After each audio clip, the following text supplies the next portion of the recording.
was a weird, it wasn't, last week was so fun. This is a weird Sunday. I didn't love it.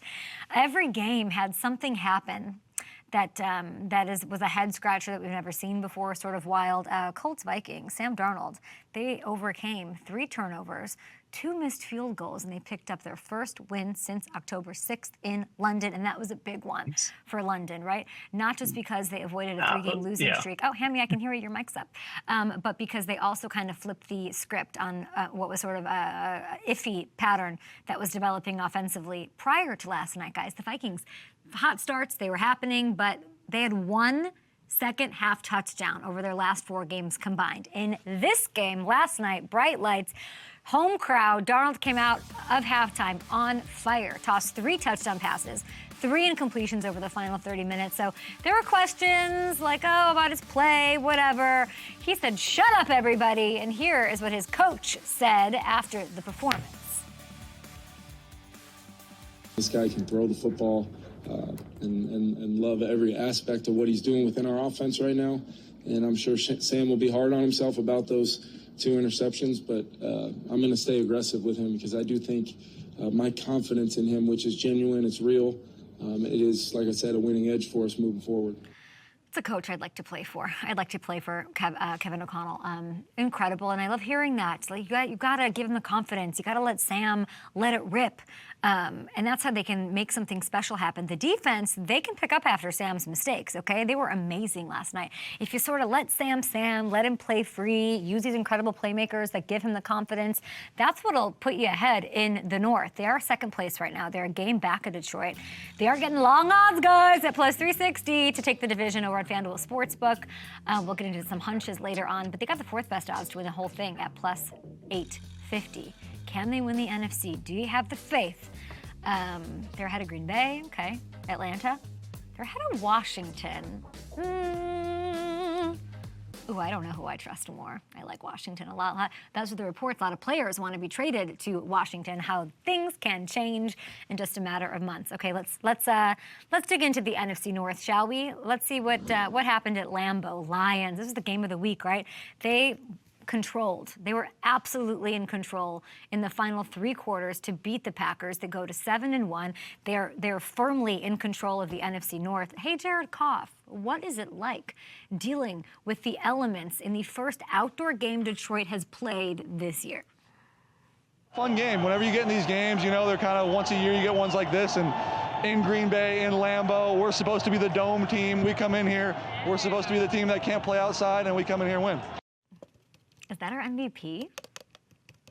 Is that our MVP? Lions handled messy conditions better than the Packers. No turnovers, no snap issues. That guy right there, 82% completion percentage. And the ability to just play clean football, execute in key moments, despite the weather. Wasn't that the difference in this game? Not to be weather girl over here, but come on. The Packers doubled up the Lions in yards. They committed big turnover on that Jordan Love pick 6 to Kirby Joseph. Kirby is such a stud, an absolute star. Man, twice as many penalties, a missed field goal, 3 fumbled snaps. That's what set them back in this one. Detroit may play in a dome, guys. Oof, but that style of football they play travels. Great run game, disciplined, game breaker on defense. I don't know. The defense consistently comes up with big plays. So the Lions, they can win anywhere. I don't know, how are they not going to lock up the 1 seed? Let's take a look here. They're significant favorites. Wow. To win the conference at plus 240. Got the Niners at plus 450. Interesting. Where are the Niners on there? I don't see the Niners on there. Oh, yeah. Oh, gosh, it's so crazy. Eagles at, let's see, plus 600. Hard to pick against them. Niners coming off a bye, so we'll see what they've got. They've got the Buccaneers to kick off week 10. Okay, we're going to take a short break here. We'll get to the Broncos. What he did to the Broncos, there were some questions about his health. He sat out 2 practices. Was he going to play? He's got the back and a knee that's terrible with the way he plays.